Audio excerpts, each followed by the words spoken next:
Amsal pasal 24 ayat 1-34. Jangan iri kepada orang jahat, jangan ingin bergaul dengan mereka, karena hati mereka memikirkan penindasan dan bibir mereka membicarakan bencana. Dengan hikmat rumah didirikan, dengan kepandaian itu ditegakkan, dan dengan pengertian kamar-kamar diisi dengan bermacam-macam harta benda yang berharga dan menarik. Orang yang bijak lebih berwibawa daripada orang kuat, juga orang yang berpengetahuan daripada orang yang tegap kuat. Karena hanya dengan perencanaan engkau dapat berperang, dan kemenangan tergantung pada penasihat yang banyak.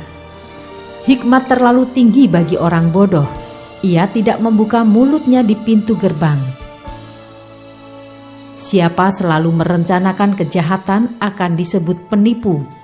Memikirkan kebodohan mendatangkan dosa, dan si pencemooh adalah kekejian bagi manusia. Jika engkau tawar hati pada masa kesesakan, kecillah kekuatanmu. Bebaskan mereka yang diangkut untuk dibunuh, selamatkan orang yang terhuyung-huyung menuju tempat pemancungan.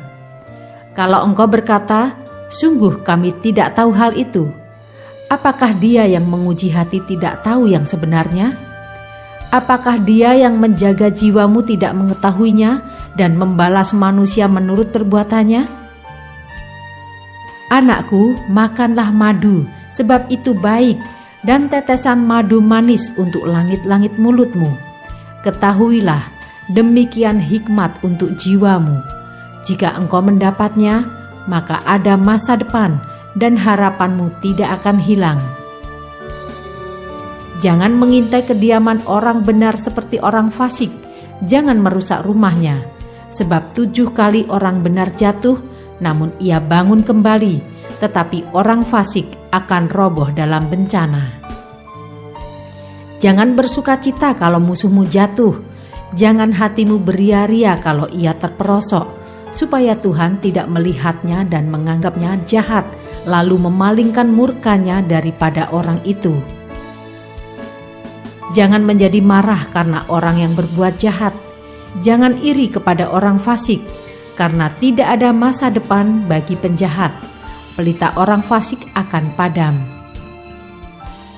Hai anakku, takutilah Tuhan dan Raja, jangan melawan terhadap kedua-duanya, karena dengan tiba-tiba mereka menimbulkan bencana, dan siapa mengetahui kehancuran yang didatangkan mereka? Juga ini adalah amsal-amsal dari orang bijak. Memandang bulu dalam pengadilan tidaklah baik. Siapa berkata kepada orang fasik, engkau tidak bersalah, akan dikutuki bangsa-bangsa, dilaknatkan suku-suku bangsa. Tetapi mereka yang memberi peringatan akan berbahagia, mereka akan mendapat ganjaran berkat. Siapa memberi jawaban yang tepat mengecup bibir. Selesaikanlah pekerjaanmu di luar, siapkanlah itu di ladang, baru kemudian dirikanlah rumahmu. Jangan menjadi saksi terhadap sesamamu tanpa sebab dan menipu dengan bibirmu. Janganlah berkata, sebagaimana ia memperlakukan aku, demikian kuperlakukan dia. Aku membalas orang menurut perbuatannya. Aku melalui ladang seorang pemalas, dan kebun anggur orang yang tidak berakal budi. Lihatlah, semua itu ditumbuhi onak, tanahnya tertutup dengan jeruju, dan temboknya sudah roboh. Aku memandangnya, aku memperhatikannya, aku melihatnya dan menarik suatu pelajaran. Tidur sebentar lagi, mengantuk sebentar lagi, melipat tangan sebentar lagi untuk tinggal berbaring. Maka datanglah kemiskinan seperti seorang penyerbu dan kekurangan seperti orang yang bersenjata.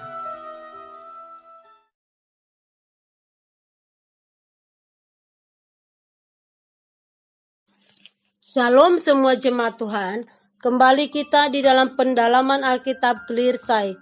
Sekarang kita sudah memasuki kitab Amsal 24. Tuhan Yesus memberkati. Ada kalanya kesesakan dan kesusahan akan datang kepada kita semua dalam hidup ini. Ketika saat itu tiba, Sebagai orang percaya kita harus kuat di dalam Tuhan, memandang Dia sebagai perlindungan kita dan berseru kepadanya, yakin bahwa janjinya untuk tidak akan meninggalkan kita. Orang yang mengandalkan Dia dengan setia diberikan kekuatan dan kasih karunia yang cukup untuk bertahan pada masa kesukaran. Orang benar harus hidup berhikmat, merencanakan segala sesuatunya dengan baik, dan mendengarkan nasihat orang lain. Dengan hikmatnya ia mengerti bagaimana harus mengisi hidup dan mempersiapkan masa depan, tidak mengabaikan hikmat dan tidak menganggapnya. Apabila kesengsaraan, pencobaan, dan kemalangan terjadi dalam hidup orang benar, mereka akan bangun kembali, karena kasih karunia Tuhan menyertai mereka. Tuhan tidak menjamin hidup tanpa kesukaran, tetapi Dia Tuhan menjanjikan akan memelihara kita apapun yang terjadi. 2 Korintus 4 ayat 8-9 berkata, dalam segala hal kami ditindas, namun tidak terjepit. Kami habis akal, namun tidak putus asa. Kami dianiaya, namun tidak ditinggalkan sendirian. Kami dihempaskan, namun tidak binasa.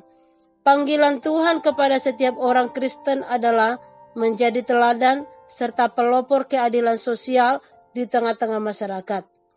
Kiranya Tuhan memampukan kita untuk bisa menjadi berkat dan melakukan kebenaran firman Tuhan ini. Amin. Tuhan Yesus memberkati.